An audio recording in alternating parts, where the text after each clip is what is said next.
Hello class 8 social science में आज हम एक नया चैप्टर स्टार्ट कर रहे हैं और ये चैप्टर आपके हिस्ट्री पोर्शन का चैप्टर नंबर 4 और इस चैप्टर का नाम है tribals, Dikus and the vision of a golden age. ठीक है।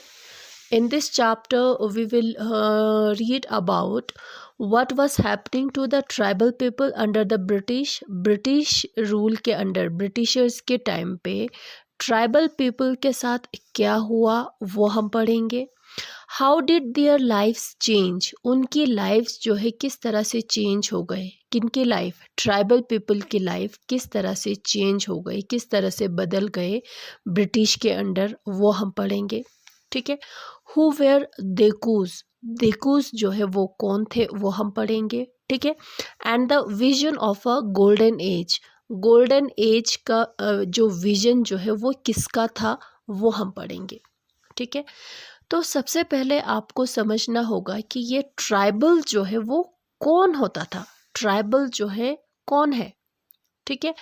सबसे ट्राइबल जो है कहाँ रहते हैं, फॉरेस्ट में यानी कि जंगलों में। ट्राइबल यानी कि आदिवासी। ठीक है। अ ग्रुप ऑफ पीपल होता है। ठीक है। ट्राइबल कौन होता है, ग्रुप ऑफ पीपल होता है जो जंगलों में, दूर जंगलों में रहते हैं। उनका अलग ही अपना दुनिया होता है, उनका अलग ही अपना ट्रेडिशंस होता है, उनका अलग ही अपना कस्टम्स होता है। ठीक है। तो उनका अलग ही अपना दुनिया होता है और वो उस दुनिया में बहुत ही खुश होते हैं। ठीक है। तो इंडिया में बहुत सारे ऐसी जगह हैं जहाँ पे ट्राइबल लोग रहते हैं। फॉर एग्जांपल यहाँ पे एक पिक्चर इंडिया का मैप दिया हुआ है। ठीक है। और यहाँ पे लिखा हुआ है location of some tribal groups in India. ठीक है। ये जो बड़ा है ब्राउन कलर में, ये सारे क्या है, कौन है, ट्राइबल है और इंडिया के अलग अलग जगहों पे रह रहे हैं। देखो कितने सारे हैं। ठीक है। गोंड्स है, संथाल है। ठीक है। ये सारे कौन है, ट्राइबल पीपल है, ग्रुप ऑफ पीपल है जो कहाँ रहते हैं, फॉरेस्ट, जंगलों में। ठीक है। अब इनके साथ ब्रिटिश के अंडर इनके साथ क्या हुआ था वो हम पढ़ेंगे। ठीक है। सबसे पहले ट्राइबल जो लोग जो होते थे वो अलग अलग काम करते थे। ठीक है। अब उनमें से कौन क्या क्या करते थे वो हम देखेंगे। सबसे पहले ट्राइबल में से ट्राइबल शिफ्टिंग कल्टीवेटर्स होते थे। कुछ ट्राइबल जो है शिफ्टिंग कल्टीवेटर्स होते थे। शिफ्टिंग कल्टीवेटर्स वो उन लोगों को कहते हैं जो कल्टीवेट करते हैं, यानी कि कल्टीवेशन करना, खेती बाड़ी करना। मगर जिस तरह से हम खेती बाड़ी करते हैं उस तरह से वो लोग नहीं करते थे। ठीक है। हमारा ज़मीन होता है, अपना खेत होता है, उस खेत पे हम सालों तक, हम हमारे फादर के टाइम से, ग्रैंडफादर के टाइम से उसी खेत पे हम खेती बाड़ी कर रहे हैं और करते जाएंगे, है ना।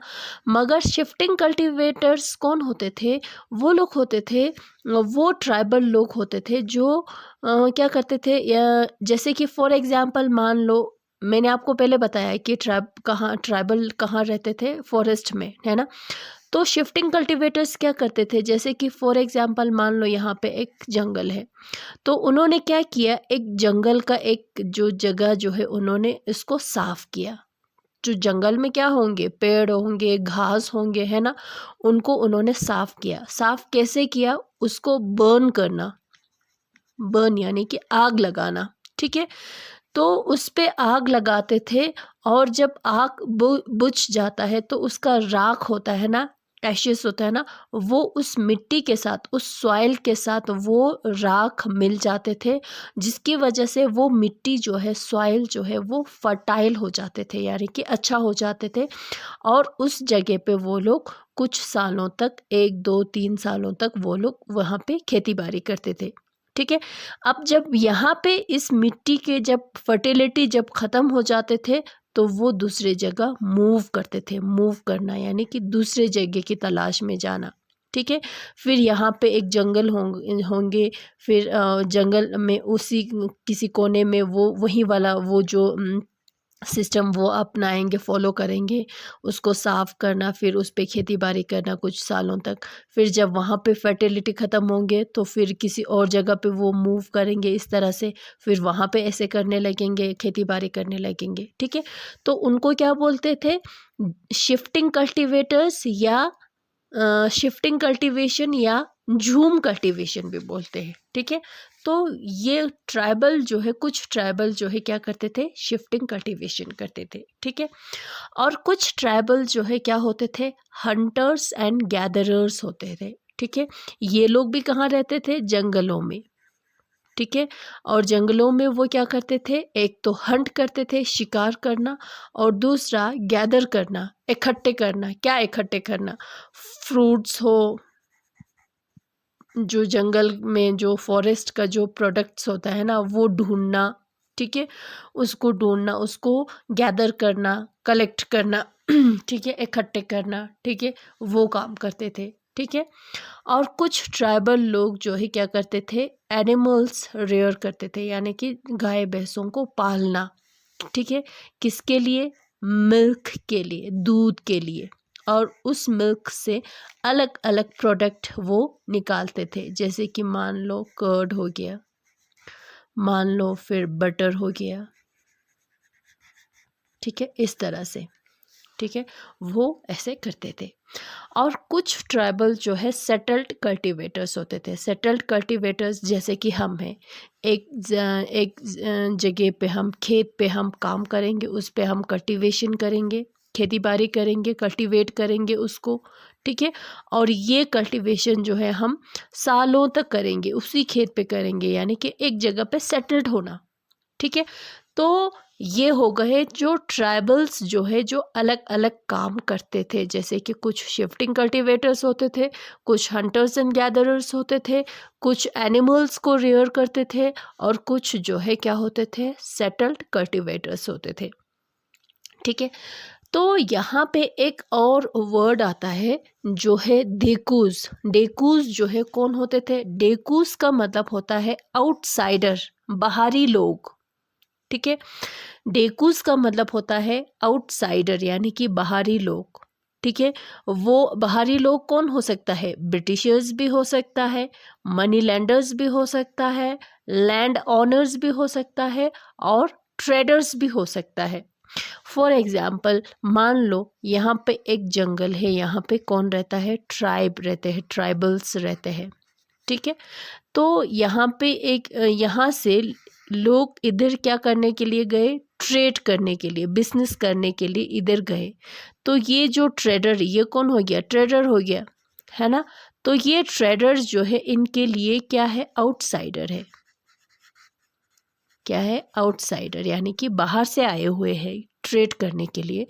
तो इनके लिए ये डेकूस हो गया, डेकूस हो गया, यानी कि वो आउटसाइडर हो गया, ठीक है। डेकूस का मतलब है आउटसाइडर। आउटसाइडर मतलब ब्रिटिशर्स ही नहीं होते थे, ब्रिटिशर्स भी होते थे, और बहुत सारे होते थे, मनी लैंडर्स जो पैसा उधार देते हैं, लैंड ओनर्स जो ज़मीन का मालिक होता है, और ट्रेडर्स होते हैं, हो सकता है। ये सारा जो है ट्राइबल लोगों के लिए क्या होते थे, डेकूस होते थे, यानी कि आउटसाइडर होते थे। समझ में आया। नाउ अब देखते हैं हम, how did colonial rule affect tribal lives. अब हम देखेंगे कि किस तरह से कॉलोनियल रूल, यानी कि ब्रिटिश रूल से किस तरह से ट्राइबल पीपल पे अफेक्ट पड़ा, यानी कि असर पड़ा, ठीक है। अभी मैंने आपको पहले क्या बताया कि ट्राइबल लोग जो है क्या क्या काम करते थे, वो मैंने आपको बताया, ठीक है। अब हम देखेंगे कि किस तरह से ब्रिटिशर्स की वजह से ट्राइबल लोगों के लाइफ में चेंजेस आए, ठीक है। सबसे पहले हम ट्राइबल चीफ्स के बारे में पढ़ेंगे। चीफ यानी कि हो गया लीडर, जैसे मैंने आपको बताया ना, ट्राइबल यानी कि ग्रुप ऑफ पीपल होता है, जो उस ग्रुप का जो हेड होता है, जो लीडर होता है, उसको हम बोलेंगे चीफ, ठीक है। सबसे पहले चीफ पे क्या इफेक्ट हुआ, क्या असर पड़ा, वो हम देखेंगे, ठीक है। They lost their power and force to follow laws made by British. Chief जो है क्या होते थे, सबसे पहले तो वो ट्राइबल पीपल का क्या होते थे, लीडर होते थे। ठीक है, लीडर होते थे। ठीक है, तो लीडर होने के नाते वो अपने ट्राइब को संभालते थे, ट्राइब को वो संभालते थे, एज ए रूलर वो काम करते थे। ठीक है, अपने जगह की देखभाल करना, इन लोगों पे हुक्म चलाना। ठीक है, जैसे कि राज करना जैसे हो गया, इनके भले के लिए वो डिसीजंस लेना, चीफ जो है सारे डिसीजंस लेते थे। ठीक है, उसके पास कुछ इकोनॉमिक पावर भी होते थे। ठीक है, तो ये जो चीफ जो है पहले जो है ब्रिटिश रूल के पहले जो है उनके पास जो है क्या होते थे, पावर्स होते थे। ठीक है, अब जैसे ही ब्रिटिश का रूल आया तो उन्होंने अपने power, they lost their power. ठीक है, जितना चीफ के पास पावर होते थे वो सब चला गया, धीरे धीरे करके चला गया। And force to follow laws made by British. पहले जो है चीफ खुद लॉ बनाते थे, कानून बनाते थे अपने ही ट्राइब में, मगर जैसे ब्रिटिश के बाद जो है वो लॉ, वो कानून उनको फॉलो करना पड़ता था जिसको ब्रिटिशर्स ने बनाया था। ठीक है, दे हैड टू पे ट्रिब्यूट टू द ब्रिटिश। अब ब्रिटिशर्स को क्या देना पड़ता था, ट्रिब्यूट देना पड़ता था, महंगे महंगे तोहफे दे दो, उनको खुश रखो, ये सारा करना पड़ता था। किसको, चीफ को। ठीक है, अब आ गया ना ट्राइबल चीफ के लाइफ में चेंजेस आ गया ना। पहले वो एज अ लीडर होते थे, एज अ रूलर की तरह अपने टेरिटरी को, अपने जगह को, अपने ट्राइब के लोगों को वो संभालते थे। ठीक है, रूलर जैसे होते थे। अब ब्रिटिश के अंडर जो है वो अपने खुद से कोई डिसीजन नहीं ले सकते थे, उसको वही लॉ, वही कानून फॉलो करना पड़ता था जो ब्रिटिशर्स ने बनाया था जिसको। ठीक है, तो इनके लाइफ में चेंजेस आ गए। ठीक है, अब देखते हैं कल्टीवेटर्स, शिफ्टिंग कल्टीवेटर्स की लाइफ जो है किस तरह से चेंज हो गया ब्रिटिश के अंडर। देखो, दे वर नॉट हैप्पी और comfortable with shifting cultivation, so introduced changes। ठीक है, अब उन्होंने ब्रिटिशर्स जो है इन शिफ्टिंग कल्टीवेटर्स से बिल्कुल कंफर्टेबल नहीं थे। ठीक है, तो क्यों कंफर्टेबल क्यों नहीं थे, कंफर्टेबल्स जो है इसलिए नहीं थे, जो ब्रिटिशर्स को सबसे पहले क्या चाहिए, पैसा चाहिए, रेवेन्यू चाहिए, टैक्स चाहिए, है ना। अब रेवेन्यू टैक्स कलेक्ट करने के लिए क्या करना पड़ेगा, अब ये शिफ्टिंग कल्टीवेटर्स है, एक जगह पे तो टिकने वाले नहीं है, वो मूव करते रहते थे ना, एक जगह से दूसरी जगह चलते रहते थे। अब रेवेन्यू कलेक्ट करने के लिए उनके पीछे पीछे उनको जाना पड़ता था। ठीक है, ब्रिटिशर्स को शिफ्टिंग कल्टीवेटर्स के पीछे पीछे जाना पड़ता था रेवेन्यू कलेक्ट करने के लिए, तो इसलिए वो लोग कंफर्टेबल नहीं थे। ठीक है, तो उन्होंने कुछ चेंजेस लाया। ठीक है, उन्होंने क्या किया, कुछ कल्टीवेटर्स को उन्होंने लैंड ऑनर्स बनाया, यानी कि कुछ ज़मीन का मालिक बनाया, किसी को उन्होंने टेनेंट्स बनाया, यानी कि लैंड ऑनर्स क्या करते थे, अपना ज़मीन जो है किराए पे दे देना कल्टीवेशन के लिए, तो टेनेंट्स क्या करते थे, उनसे उस पे खेती बाड़ी करना। तो लैंड ऑनर्स जो है इनसे क्या लेते थे, रेवेन्यू लेते थे, और ये रेवेन्यू जो है लैंड ऑनर्स जाके किसको देते थे, ब्रिटिशर्स को देते थे। ठीक है, पीजेंट्स जो है ऑनर्स, ब्रिटिश क्या करते थे, रेवेन्यू कलेक्ट करते थे। ठीक है, अब जो है तो उन्होंने क्या बोला, जो शिफ्टिंग कल्टीवेटर्स जो है उनको एक तो उनको एक ही जगह पे सेटल करना पड़ेगा। ठीक है, सेटल करना पड़ेगा, क्यों, क्योंकि हमें उनके पीछे पीछे जाना पड़ रहा है रेवेन्यू कलेक्ट करने के लिए। सबसे पहले हमें क्या करना पड़ेगा, उनको सेटल करना पड़ेगा एक ही जगह पे, और उनको कल्टीवेशन के लिए हमें बोलना पड़ेगा। ठीक है, ताकि हमें आसानी से हमारे पास रेवेन्यू आ जाए। ठीक है, मगर ये सेटल्ड रह के एक जगह पे टिक के एक जगह पे रह के कल्टीवेशन करना जो है वो सक्सेसफुल नहीं हुआ। क्यों? क्योंकि सॉइल जो है बहुत ही ड्राई था और एक दूसरा वाटर का पानी की स्केर्सिटी यानी कि कमी की वजह से जो है ये इतना ज़्यादा सक्सेसफुल नहीं हुआ।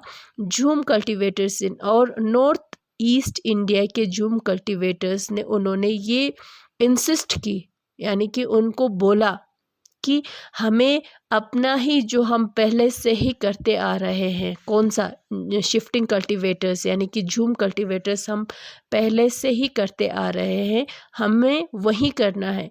क्यों? क्योंकि एक ही जगह पे सेटल्ड होके कल्टीवेशन करने से हमारा जो फसल जो है अच्छा नहीं आ रहा है। क्यों?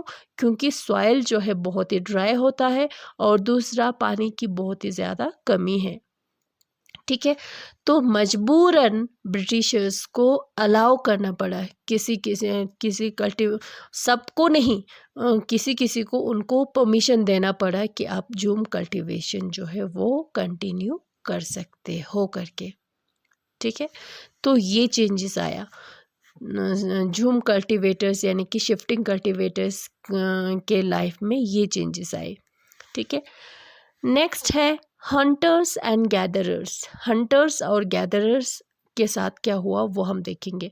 हंटर्स और गैदरर्स कहाँ रहते थे? जंगल में। क्या करते थे? एक तो हंट करते थे, शिकार करते थे, और दूसरा गैदर करते थे, इकट्ठे करना, जंगल का जो प्रोडक्ट्स होता है ना उसको इकट्ठे करना। ठीक है, कलेक्ट करना, वो काम करते थे। अब उन्होंने क्या किया? ब्रिटिशर्स ने introduced forest law and declare forest as state property. अब ब्रिटिशर्स ने क्या किया? फॉरेस्ट लॉ जो है इंट्रोड्यूस किया, कानून, नियम जंगल में, जंगल के लिए। ठीक है, तो उन्होंने बोला कि फॉरेस्ट यानी कि जंगल जो है वो स्टेट का प्रॉपर्टी है, हमारा प्रॉपर्टी है। ठीक है, और कुछ जंगल को उन्होंने क्या किया? उन्होंने बोला कि ये रिजर्व्ड फॉरेस्ट है, यानी कि ये रिजर्व्ड है। ठीक है, और इन रिजर्व फॉरेस्ट में कोई भी नहीं जा सकते, आप कोई भी कदम नहीं रखेंगे, वहाँ से कोई भी फ्रूट कलेक्ट नहीं करेंगे, वहाँ पे कोई शिकार नहीं करेंगे। वहाँ पे शिकार करने पे उन्होंने बैन लगा दी। ठीक है, बैन कर दिया। They force to move in search of work. अब जो है, जो ट्राइबल, जो हंटर्स और गैदरर्स थे, वो लोग मजबूर हो गए कि वो जंगल छोड़े और दूसरे गांव में जाए और काम की तलाश में जाए, दूसरा काम करे। क्यों? क्योंकि जो हंटर्स और वो गैदरर्स होते थे, अब ब्रिटिशर्स ने बोला कि जंगल तो हमारा प्रॉपर्टी है, अब ये कुछ जंगल जो है ये तो रिजर्व फॉरेस्ट है, इसमें कोई भी हमारे परमिशन के बगैर कोई भी इसमें कदम नहीं रख सकते, ना तो इसमें कोई शिकार कर सकते हैं, ना तो इसमें कोई भी फ्रूट कलेक्ट कर सकते हैं। तो वो लोग मजबूर हो गए वो सारे जंगल छोड़ने पे और दूसरे गांव वो चले गए काम की तलाश में। ठीक है, Britishers had to allow jhum cultivation on small patches of land in forest for supply of labor to cut trees. मगर क्या हुआ कि जो रिजर्व्ड फॉरेस्ट था उसमें से ब्रिटिशर्स को चाहिए था लकड़ी, वुड, लकड़ी चाहिए था। लकड़ी कहाँ से आएंगे? पेड़ों से आएंगे, है ना, ट्री से आएंगे। अब ट्री को क्या करना पड़ेगा? कट करना पड़ेगा, है ना, उसको काटना पड़ेगा, है ना। अब काटने के लिए कौन चाहिए? ट्री काटने के लिए कौन चाहिए? लेबर चाहिए, है ना। अब उन्होंने जूम कल्टीवेटर्स को उन्होंने तो वहाँ से भगा दिया, है ना। अब क्या लेबर कौन आएगा? लेबर कौन होंगे? ये सारे पेड़ों को कौन काटेंगे? पेड़ों को काटना उनको चाहिए था। क्यों? क्योंकि वहाँ उस टाइम जो है क्या बन रहा था, इंडिया में रेलवेज बन रहा था, रोड्स बन रहा था, तो उसके लिए उनको क्या चाहिए था? वुड चाहिए था, लकड़ी चाहिए था, टिम्बर्स चाहिए था, लकड़ी का लॉग्स चाहिए था। अब वो सारे कहाँ से आएंगे? पेड़ों से आएंगे, ट्री से आएंगे, उसको काटना पड़ेगा।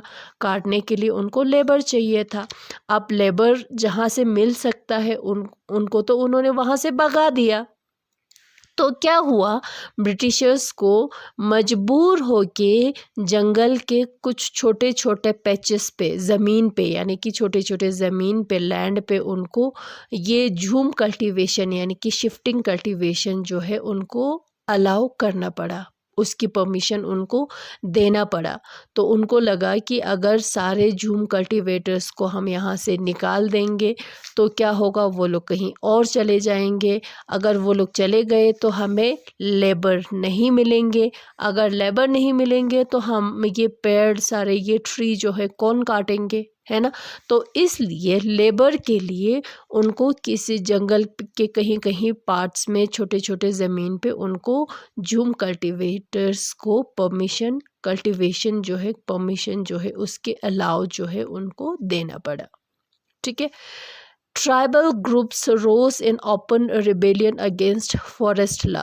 तो ये ट्राइबल ग्रुप्स जो है बहुत ज़्यादा गुस्सा हो गए जंगल के कानून से, फॉरेस्ट लॉ से। ठीक है, लॉ से वो बहुत ही ज़्यादा परेशान हो गए। तो उन्होंने क्या किया, रिबेल कर दी, बगावत कर ली। ठीक है, उसमें से कुछ रिबेलियन, जैसे रिबेल था, रिवॉल्ट था, बगावत था, कौन सा, संग्राम संगमा इन 1906 असम में हुआ था। ये कौन है, ट्राइबल लोग हैं जिन्होंने रिवॉल्ट किया था फॉरेस्ट लॉ के खिलाफ। ठीक है, उसी तरह से फॉरेस्ट सत्याग्रह 1930, कहाँ पे, सेंट्रल प्रोविंसेस में। ठीक है, तो क्या किया ट्राइबल लोगों ने, क्या किया, ब्रिटिशर्स के खिलाफ उन्होंने रिवॉल्ट कर ली, रिबेल कर ली। किसके खिलाफ, किस लिए, इन फॉरेस्ट लॉ के खिलाफ। ठीक है, तो ऐसा हुआ, समझ में आया। तो आज हम यहीं तक पढ़ेंगे। नेक्स्ट हमारा टॉपिक है कौन सा, ये the problem with trade. The problem with trade जो है वो हम यहाँ से हम नेक्स्ट क्लास में हम पढ़ेंगे। ठीक है, तो आज हम यही करेंगे कि किस तरह से ट्राइबल की लाइफ जो है किस तरह से चेंज हो गए ब्रिटिशर के अंडर। ठीक है, थैंक यू।